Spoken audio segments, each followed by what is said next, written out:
Good morning everybody and welcome to today's Advent of Code stream. If you're not familiar with Advent of Code, this is it. It's a daily programming puzzle that runs in December. Every day you get a puzzle that unlocks in two parts, where part 2 is usually a twist to make it harder. Yesterday was a really fun one. We had a maze runner that we had to do, and in part 2 we had to do a sort of flood fill algorithm. I did a lot, but I didn't get far enough, so I went back yesterday and do some more work. Funny thing is that to solve the problem, I overcomplicated the solution by not just a little bit, but by a lot. Like my solution, you could introduce or change the meaning of all of these so that it would be four-way connection pipes and it would still work because I coded it that way. So, and I like that, but it's way overcomplicated. Partly because I wasn't sure what part 2 was going to be, partly because I just didn't fully grok at the time that they said your loop will be just that, a single loop. Every pipe only has two ends in all the configurations, and it just doesn't matter. Sunco Software says good morning. Well, good morning to you as well.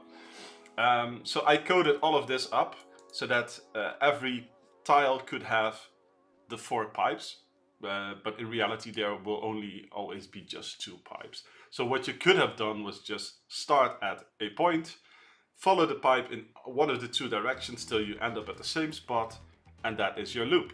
You could then count the length of that loop and take half, and that will be your answer for the longest distance that you can take inside that loop.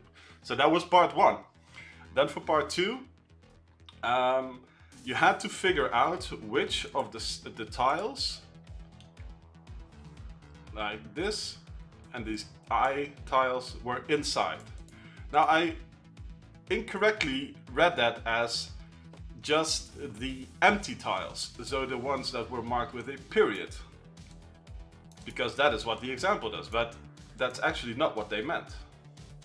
Let's see, Sunco Software says, I haven't been able to do the last few days, but I like watching your streams. I always learn something new from them. Well, that's really appreciated. Thanks for the kind words, and I love having you here. It's always nice to have people in chat so that you know that you're not just screaming into the void. So yeah, to get back to this, and I would always, like, if you get some time somewhere, just catch up on the problems, because I think they're really fun to do, and I've learned things throughout this Advent of Code already myself as well. So what I did was, what I thought that I had to do is just figure out which of the dot positions would be inside of the loop, and then you had the special case where you could go past these lines. But what they actually ask is for the surface area of every tile that's within your loop that's not part of your loop. So that includes other pipes. And my code didn't account for that. So I actually wrote the hard thing, that is follow a pipe along its edge, and that can be an inside or an outside edge, it doesn't matter. And then mark the empty tiles that you see. But what you actually need to do is in part 1, what I should have done is have another flag that's called is part of loop, like is part of main loop, something like this. And I should have done it like this, right? And then I should have marked all of those. That way I don't need to maintain a separate list of locations. So if I would have done that, what you can then do is just, instead of checking for empty spots, check if it's part of the main loop or not. And if it isn't, and you're traversing along the outside, then you mark it. So because I didn't do that and I was just looking for the empty tiles, I didn't get the right answer. So afterwards I was looking at all sorts of things, and I actually wrote out a version that paints the maze. So here you have like the pipes that we support, and their corresponding ASCII grid markers, and this is what I said before, like I understand why they did this, because they are on your keyboard and they're easy to press and alter. These require alt codes and are not so hard, but these are still ASCII characters which fall within the 256 range, right? So that's pretty cool, and I'll show that in a bit. So I started to do that, to run it and just have it paint out. Actually, let me just run it now so that you can see it, because it's pretty cool, I think. And it's bigger than my screen here. I run it on a 4K monitor before. What I can do is actually shrink it down. You can see it be nervous here. And this is actually the algorithm that I use to figure out the actual inside. So let me run this again. Oh, where is it? I think it just closed. I need to make sure that I make it smaller. I kind of wish I would resize it before it runs, so that way you can see it happen. So this was pretty fun. And the funny thing is, I have the version where I would inpaint all the empty tiles, and then I could actually do like a maze following from the outside, follow the pipes. Because if you zoom in here, you can actually do the part where you follow. Like here, you can go along here, and then you can go here, and you can see how far you can go, because you can go all the way here. You pass those yellow squares, and then here you have a dead end. So you can see. So that was really fun to do. At least I thought it was really fun to do. So yeah, I had a lot of fun with this yesterday evening while I was at home. One of my daughters is sick, so I didn't go back to the office. Nothing serious, but yeah, it's fun. So I wrote this. But the green spots that you see here is actually the answer, and I haven't submitted that yet. I still need to do it. So what I try to do is afterwards is look at some of the Discords, some of the Reddit stuff, to see, is there something that I missed, right? Is there something that I didn't do correctly?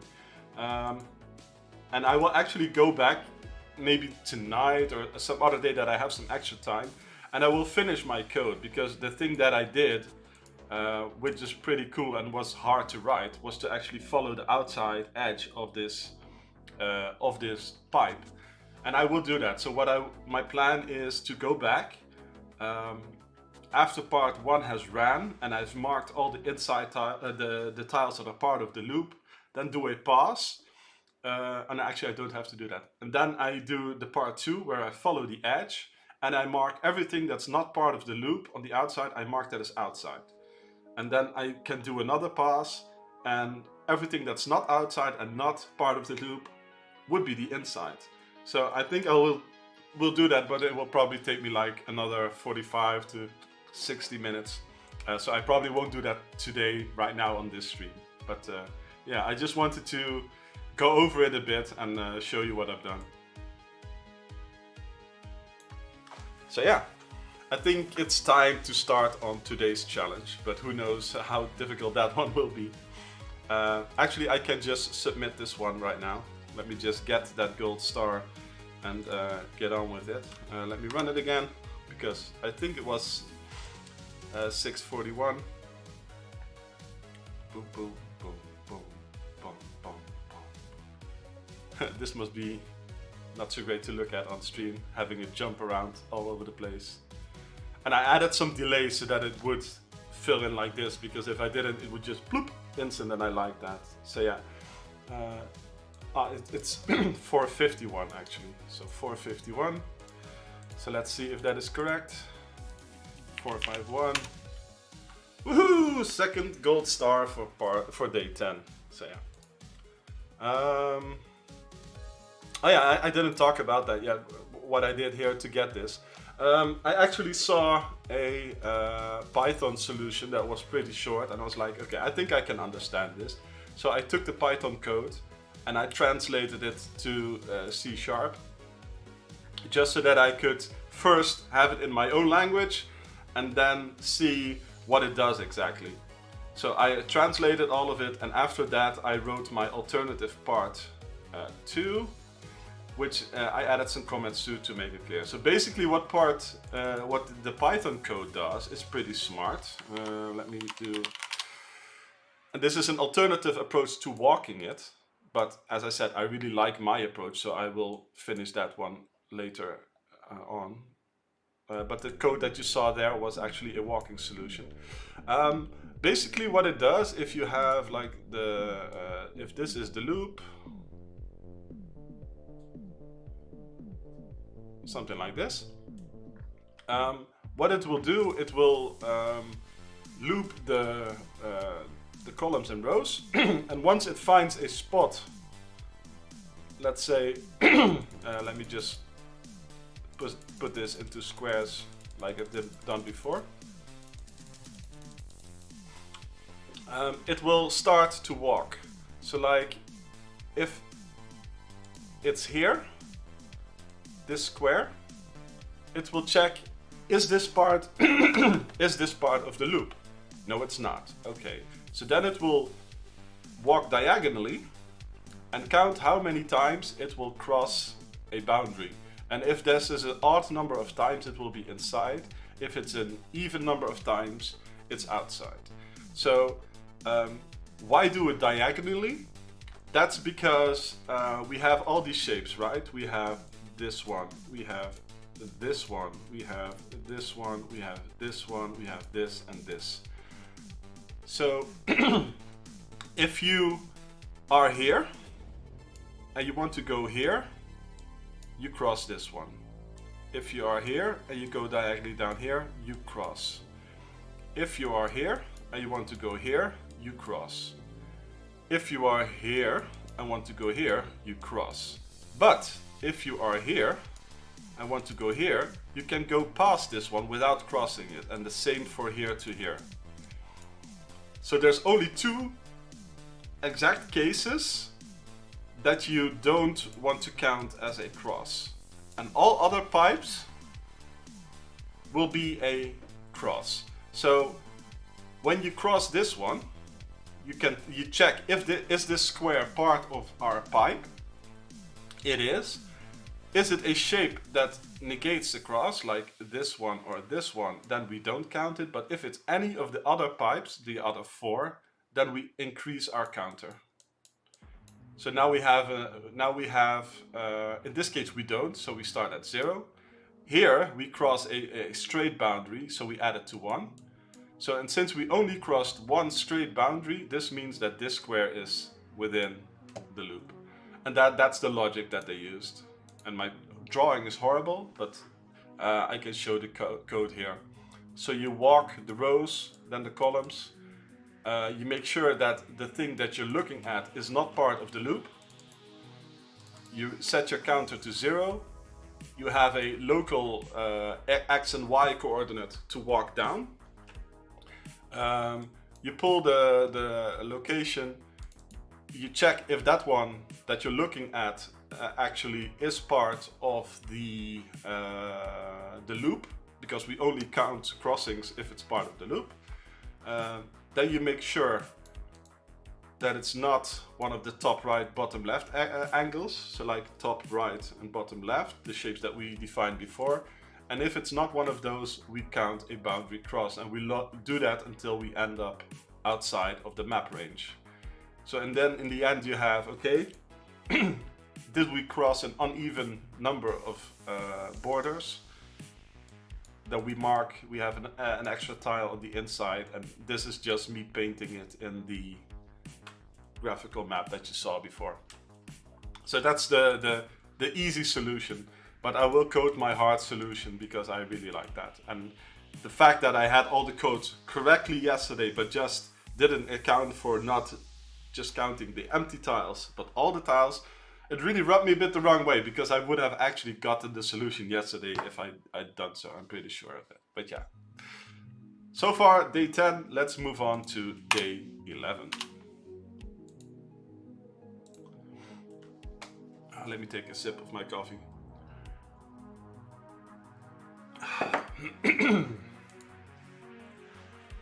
Cosmic expansion. Okay, just by that name and seeing this, it feels like a game of life kind of thing. Conway's Game of Life. Let's see if this is the case. We usually have one of those every year as well. You continue following signs for hot springs and eventually come across an observatory.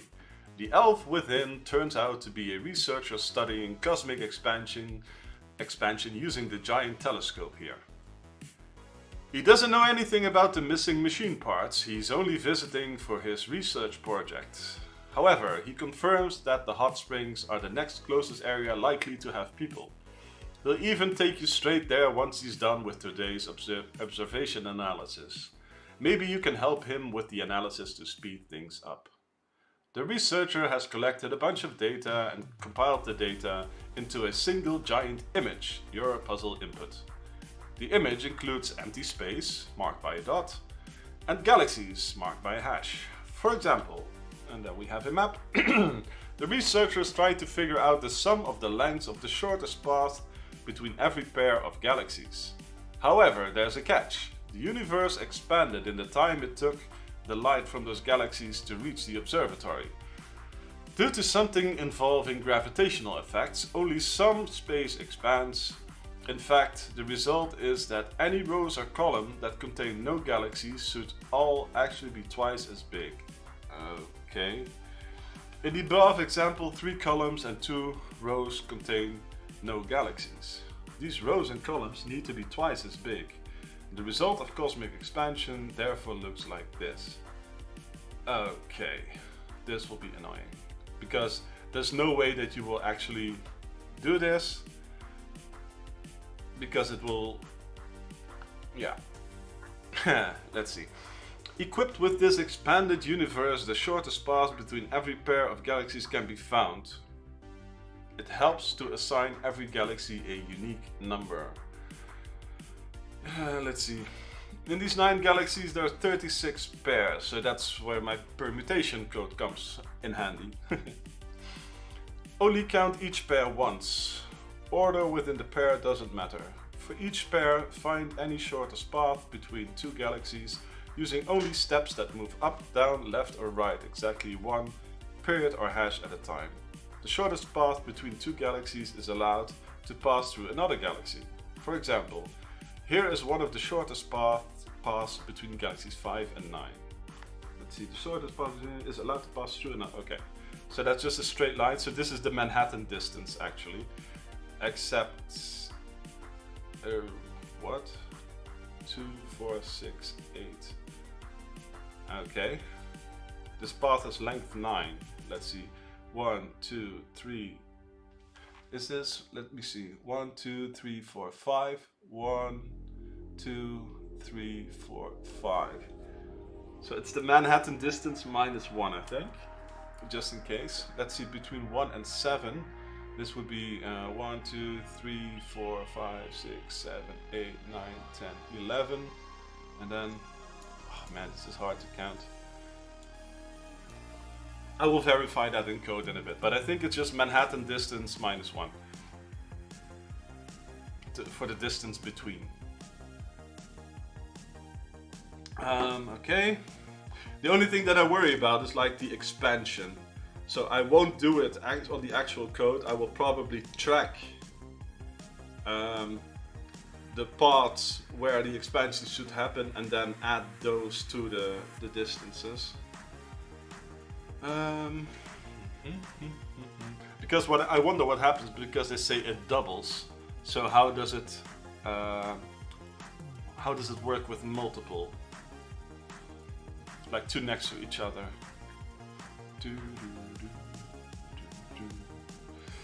Let's see. The path. Expand the universe, then find the length of the shortest path between every pair of galaxies. What is the sum of these lengths? Okay.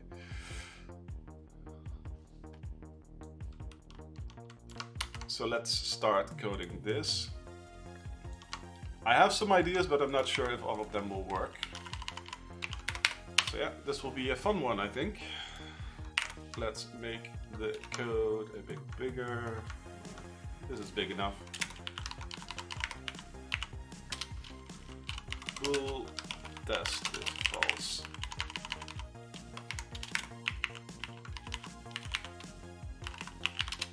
If test input is like this. Okay. Actually, we'll set this to true.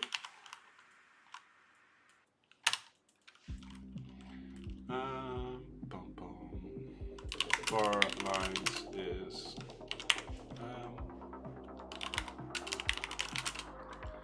input that to lines.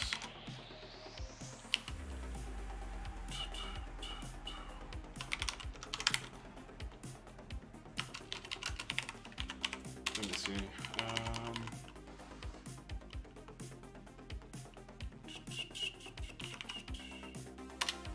Because now I want with x dot. Oh, I need to do it like this. Dot select x dot value with indexes. Select y. I should know where y y dot.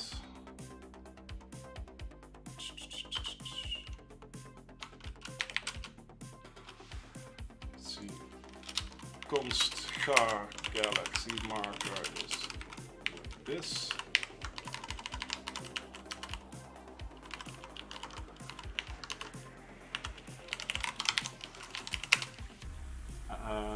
Actually, why?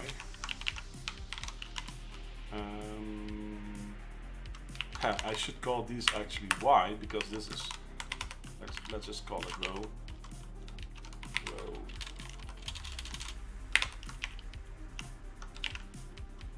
Call.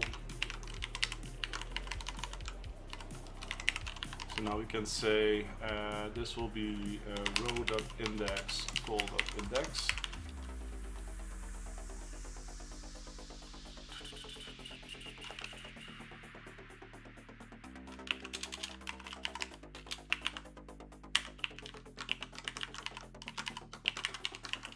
So this one should now be an IEnumerable. This should be a select many actually. Select many. Okay, so we split it to lines. We enumerate it with indexes. Then we go for that one with indexes. We filter all the galaxies and then we select out our positions. So we can do to list here. So now this will be galaxies, and galaxies will hold a list of, we can name it like this. This will be a int row int call like this. So now galaxies is defined. Oh, what did I do? I did something stupid. Let's just make this uppercase. Define it outside so that it's available to the entire class.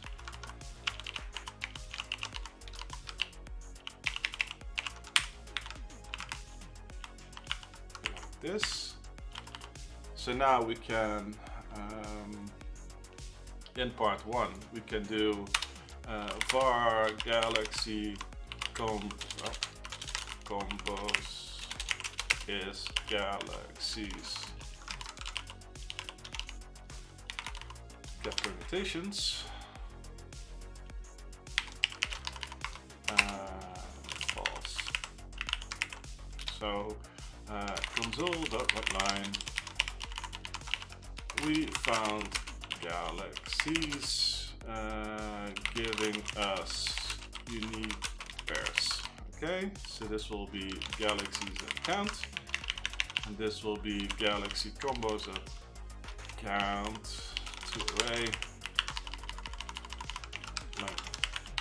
Okay, so let's set up that we run day 11 now and see if our code works. Boom, 9 galaxies, 36 unique combinations, so that is fine. For each var galaxy pair in galaxy combos. Console.write line, and we do this to this is this. So we do galaxy galaxy pair. Should I name those? I don't think so.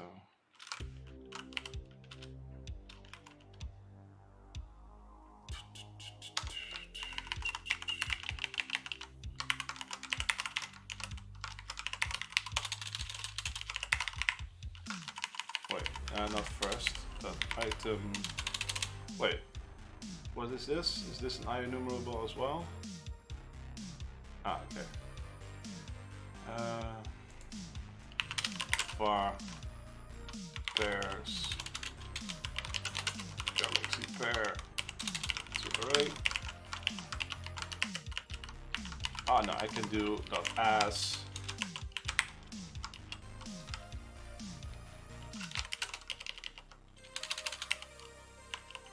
Doesn't it allow me to do as here? Okay, to array, no, to array.as.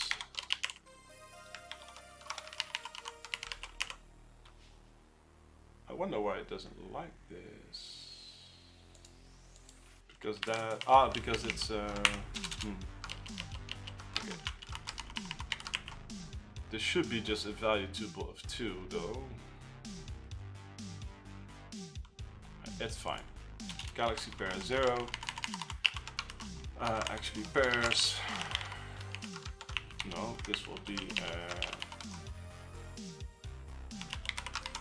just like this. Pair 0 to pair 1. Sorry for that. And then we do actually a distance, long distance.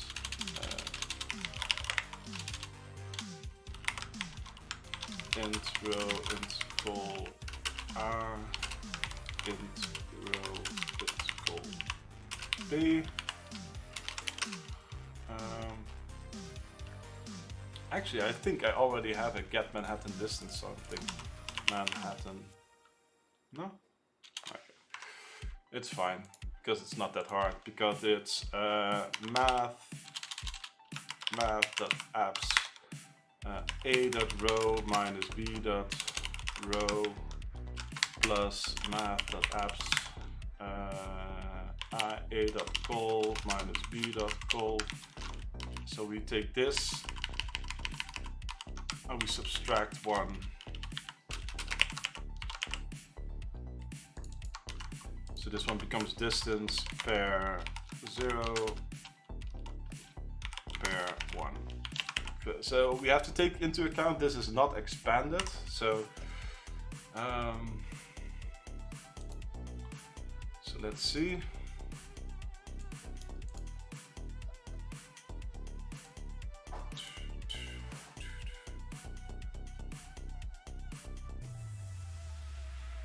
I should probably, because let me think.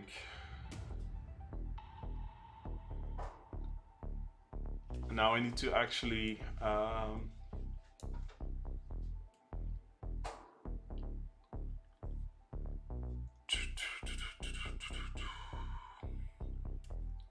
what I should do is actually calculate like a bounding box. So for these two, this is top left, this is bottom right. For these two, you just need to take the lowest x and the highest x, and then the lowest y and the highest y. And then you have the top left and bottom right, and then you can intersect that with the empty lines. So what I need to do is also write the code to do the empty lines.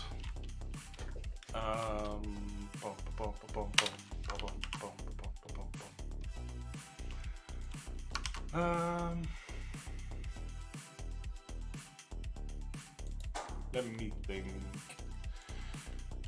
We need to do,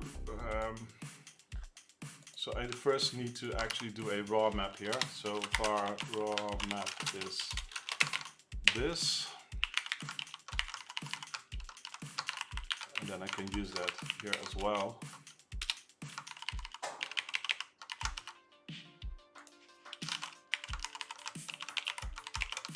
Let's do it like this, because I need to have a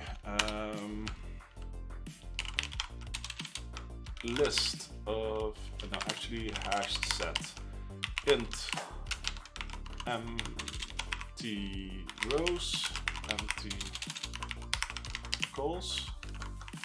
So we do here empty row calls is new, empty rows is new. So now we need to traverse this as well. So we need to for int I is 4, int row is 0, row smaller to, let's also set up the dimensions of the galaxy, int map row count, call count. So we do row count is raw map dot length, call count is raw map 0 dot length. Okay, row smaller than row count, increment row.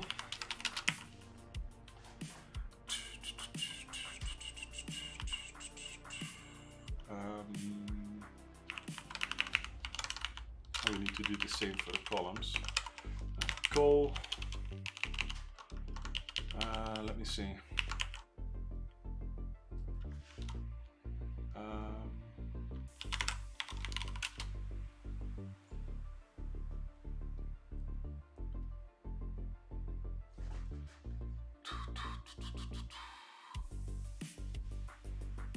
Basically, I can say if raw map all like this,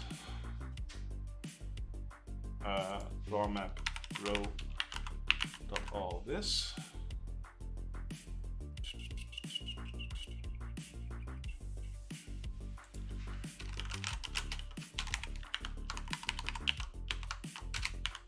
and this will be empty rows add row. Sadly for the column it works a bit differently. So now we do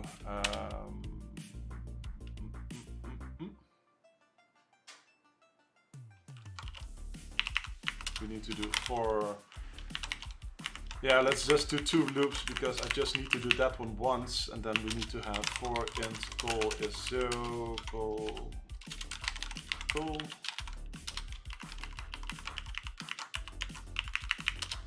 bool all okay is true,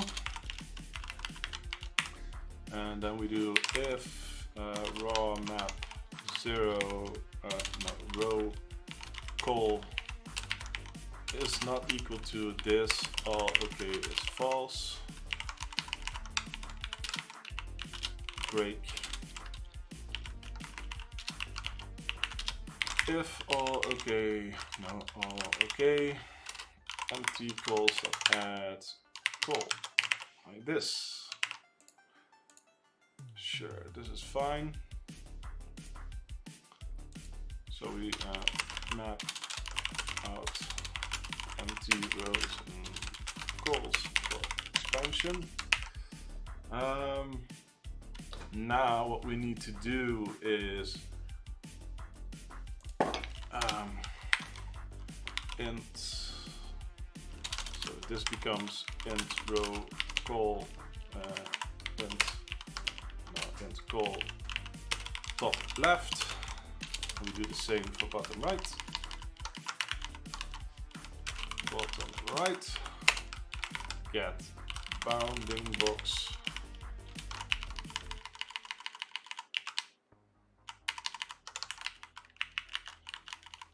like this, and this one will return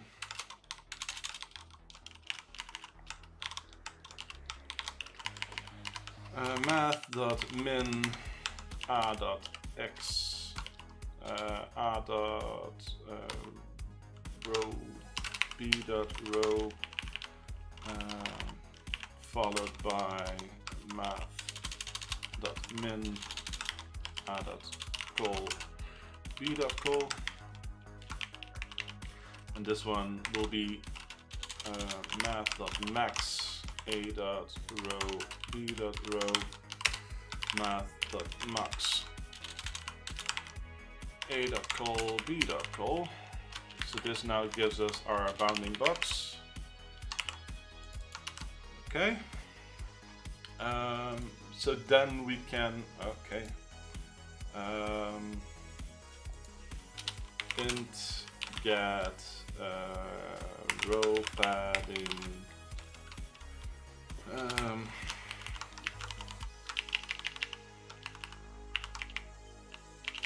basically like this.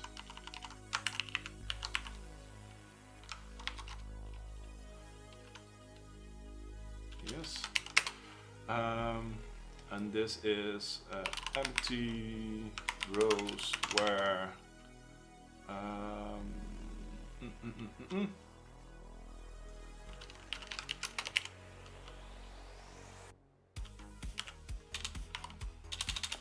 let's see, empty rows, these are just indexes. They are, let me just think about this quickly. Where the row, I can just larger equal to top left dot row and x smaller equal to bottom right dot row dot count. So I can just do count like this.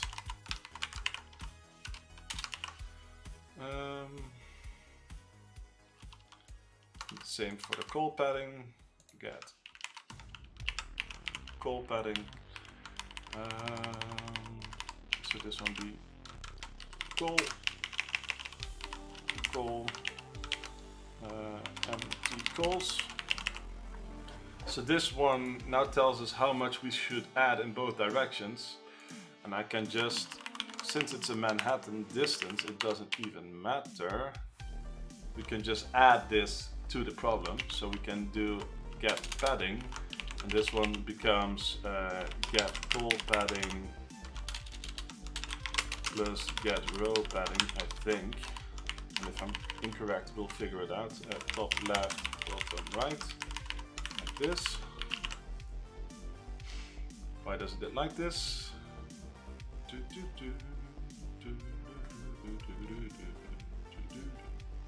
Ah, I duplicated both of them, that's weird. Okay, row and call. So get padding is actually those combined. So now this one should actually be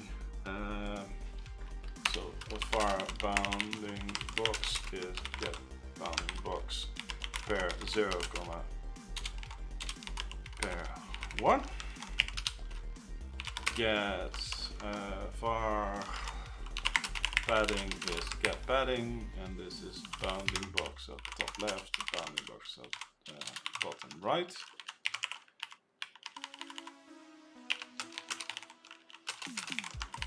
So let's padding is okay. Let me just do it here. Distance. So var distance is this. Var sum is the distance plus padding sum. Long total sum is 0L.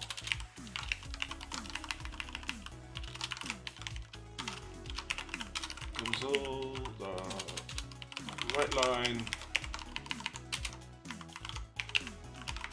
sum, actually part 1, total sum. I think this should be the full answer. So I think 82, is that also what they say? Nope. Okay, let me see. This part names.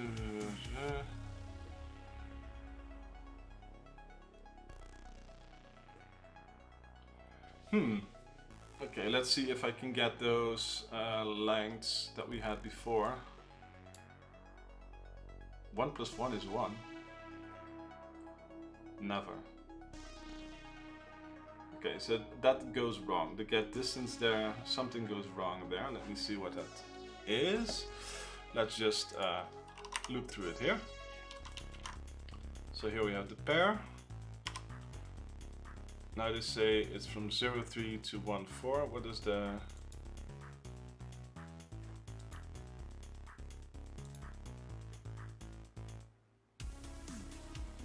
So yeah, this is fine.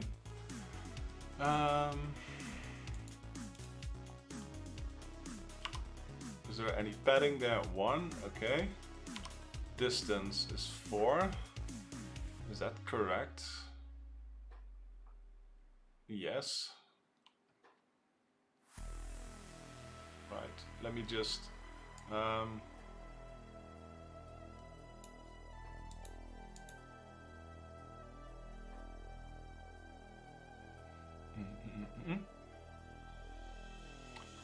me think.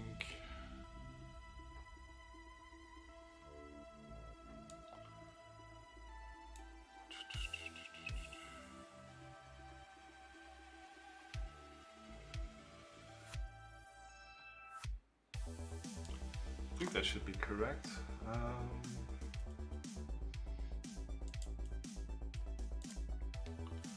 Which one example did they give? It was like 5 to 9, right? So this is, in the original, it was this one, I think.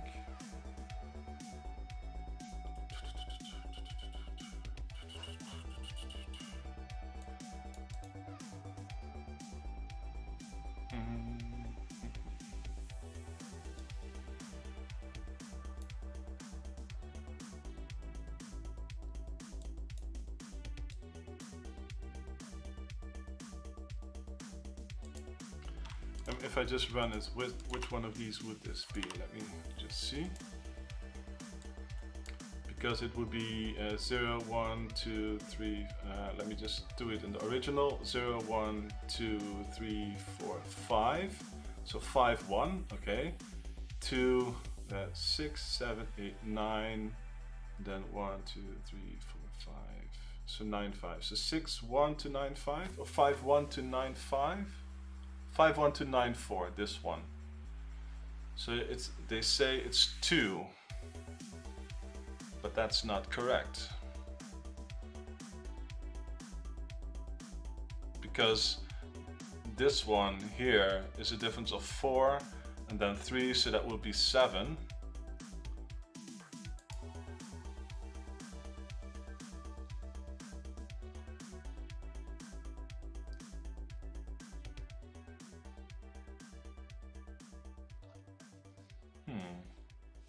Let me see.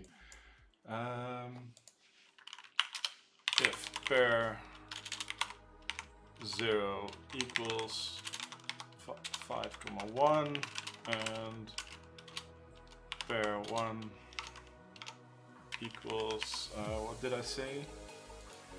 Let's see, 5, 1 and that one would be 9, 4. 9, 4. System diagnostics.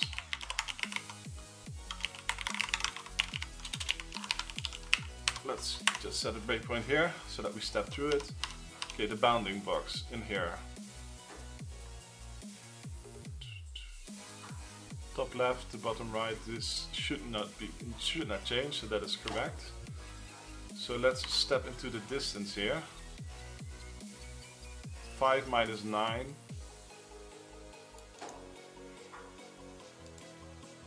Is 4. 1 minus 4 is 3.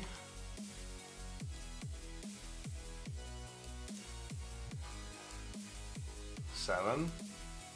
So minus 1 becomes 6, because the original distance was 7, right? We can agree on that, I think.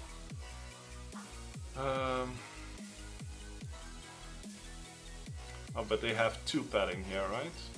Or just 1 padding? Let's see, 1, 2, 3, 4, 5, 6. So this is 5.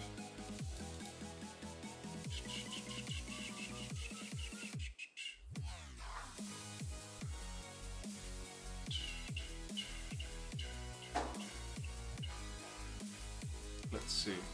So the answer is actually distance is 6. I think that should still be 7 probably. The padding is 2 because it has one from a column and one from a row.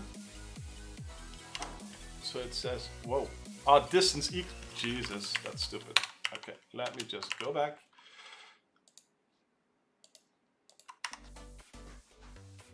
So now I still think it might be off by 1 now.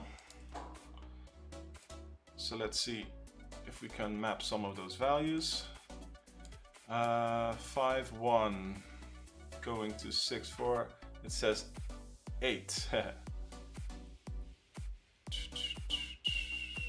Between 5 and 9, do we have that here? So, yeah, so it's off by, I don't think I need to remove the 1 apparently. Boom, boom, boom, boom. But is it true that the expansion count is correct for me? Let's see, because this one,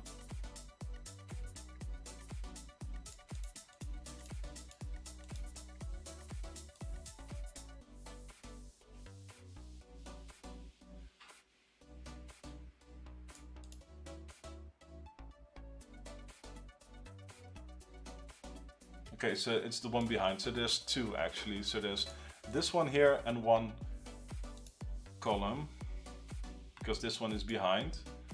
So there's indeed 2 expanded there.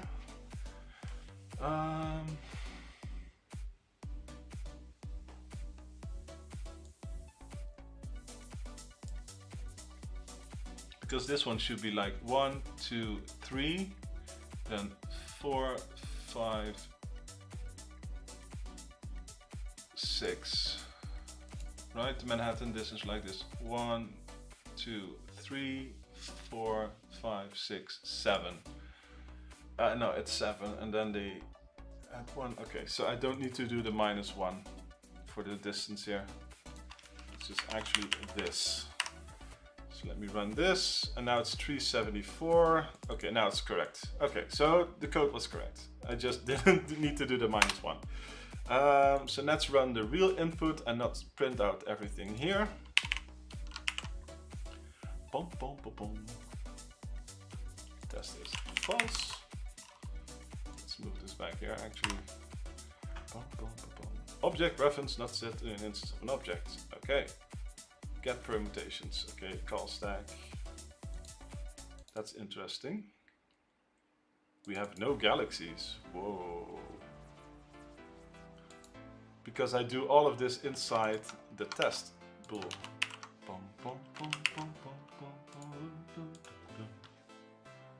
Okay, 0 galaxies, 0 unique pairs. Okay, that's interesting. Let's step through this. Oh, did I set the wrong base class? Yes. I set the wrong base class. Whoopsie.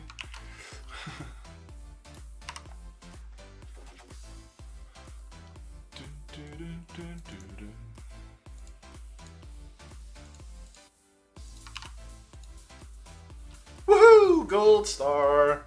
Nice. Let's see. Part 2.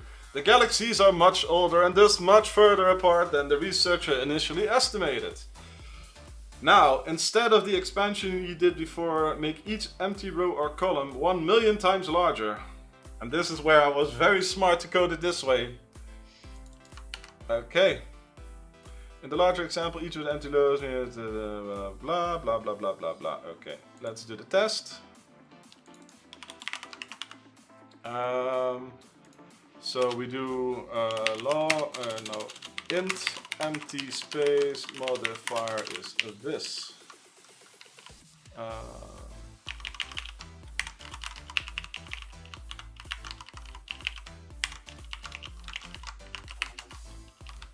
Part 2. Part 1.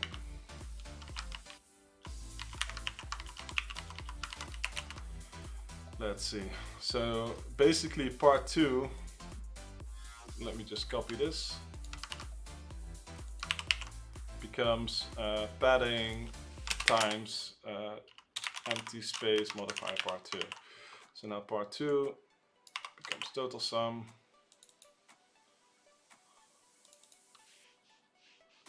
Dun, dun, dun, dun. Actually, I think if I make this a long already, it will be fine. Long. So this one becomes a long, right? Okay, so sum is a long, and then it's all fine. Okay, let's run this. Boom. 372. So is this correct? Oh no, it's not. Let's see. In the example above, each empty row, if would 10 times larger, the sum of the shortest.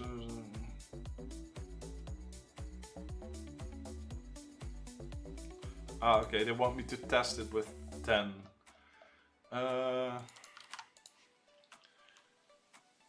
Okay. Empty model part 2, test 1 is 10, 100, test 2, okay. Let's just boom, boom, boom, boom, boom, boom.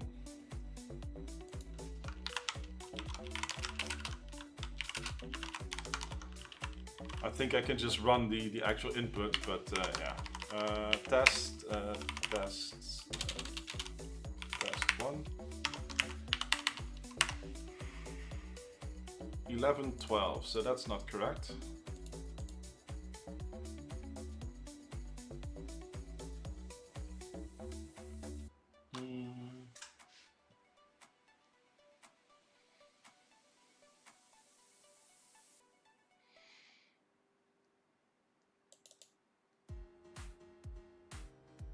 That's interesting. So do I need to multiply these actually?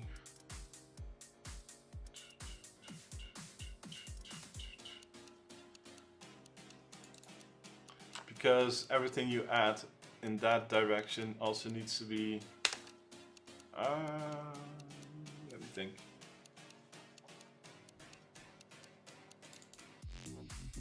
So this one is the times 10 one, right?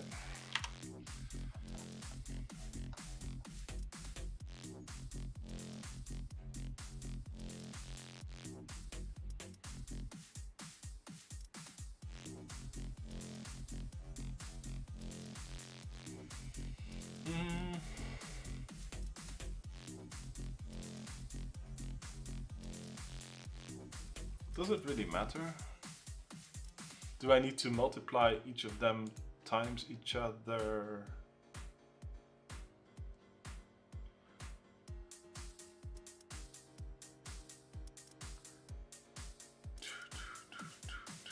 I don't think so.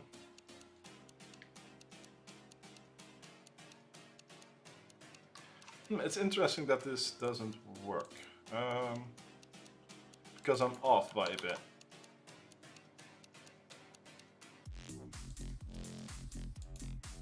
Actually, if it's 10, so no, I need to multiply the dimensions, right? Because if it's 2, then you get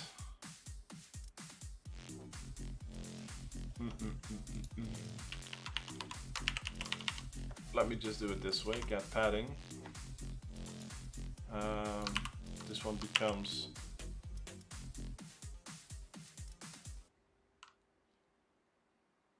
cannot implicitly, yes, sure. This becomes long for all of these. Let me see.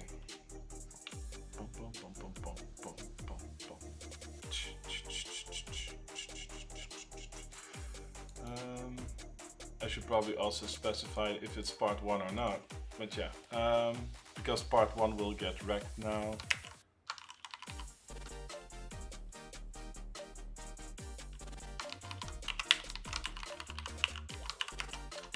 If I run it like this, still 1112.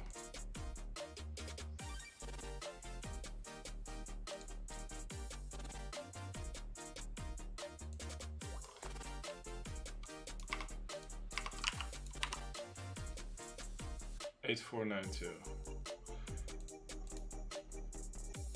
So why are my Number's too big.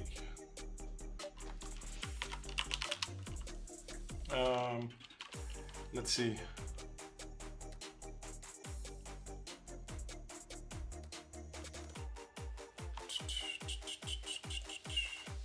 We have 8492 minus 8410 is 82 too much, and I think it's the same for like 1112 minus 1030.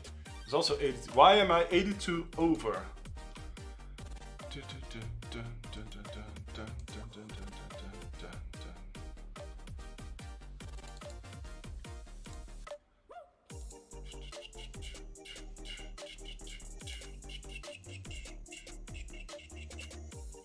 That's weird. So I'm 82 over the exact value for both of them.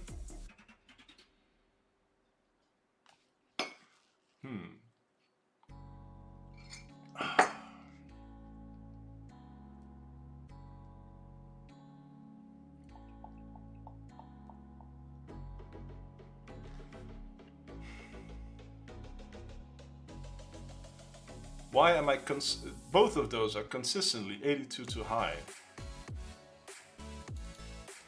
Which is so weird. Did you reset your flag to test the sun input? See, did you reset your flag to use the test input? No, it's I have it set. I use test input. I'm just, they have in the example, they say, okay, now, if you do this with 10 instead of 1, you should get this as the shortest, as the answer. And if you do it with 100, you should get this as the answer. And both of the answers I get are 82 too high, which is funny. So I wonder what the reason for that could be.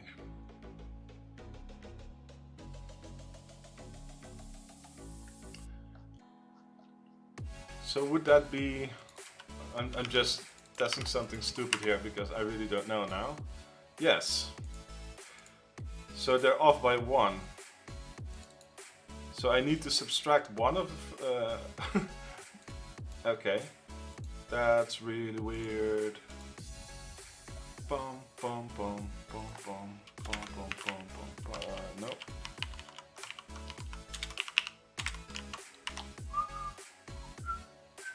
Okay, so now it works. So I basically need to do that modifier -1 for my logic. I can't say that I really understand, but let me just move this away here, because I don't need to do that here. I could actually do it in the padding here. And now it should still work. Yes, only that I applied it to this section 2, not section 1. Let me see, padding, boom.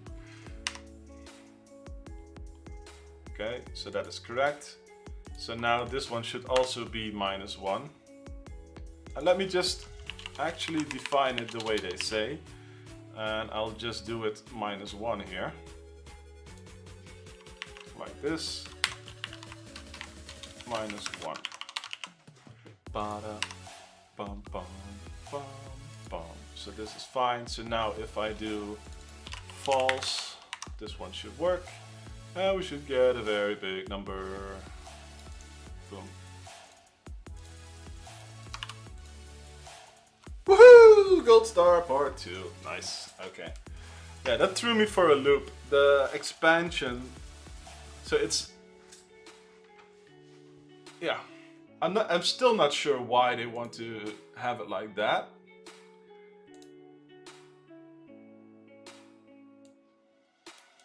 But yeah, something would yeah. So it's not 1 but 10. So you multiply it by that -1 because you... because you need to okay, I get it now. My bad. They originally said that the space that you see is twice as big, right? So it's actually the amount of space that you encounter, you add that again. And Thun Pandy says, yo, hello. Thanks for stopping by. So if you say that 1 should be 10, you can take the amount, but since I counted as padding, I already counted the existing gap there, right? So in the entire map, I didn't remove those empty lines. I kept them in there, but I counted them to say, well, okay, I need to do something special with those. And since I did it that way, I need to account for the fact that I already counted it once. So they say every white space or column should account for 100. I need to take into account that I already counted each one of those once. So I can do it times the modifier, but I need to subtract 1. So it's the same as if I, for part 1, would have used 2 as the modifier. I needed to subtract 1 from that. But since it's just a +1, I just count the ones that I did. So that was the part that threw me off, and that's actually a nice twist in this challenge that I think will give a lot of people some problems. But the fact that the difference between the two when I tested is consistent made me find the wrong assumption that I made there. So first one I was like, okay, they wanted -1, I'll just do it, but I don't know why, and now I also know why, which is nice. Yeah, this was a cool challenge. I'm happy now. I'm so happy that my initial idea of no, we're not going to expand this because I know that will always turn out horrible. I really love my approach here. It's small, it's simple, it's nice, and yeah, just a small few helper functions here. Yeah, I like it. I'm happy. So did anybody in chat happen to do the challenge? If you want to share your code, feel free to share your code. Otherwise, I think I'll end the stream in a bit and go do the job that pays the bills around here.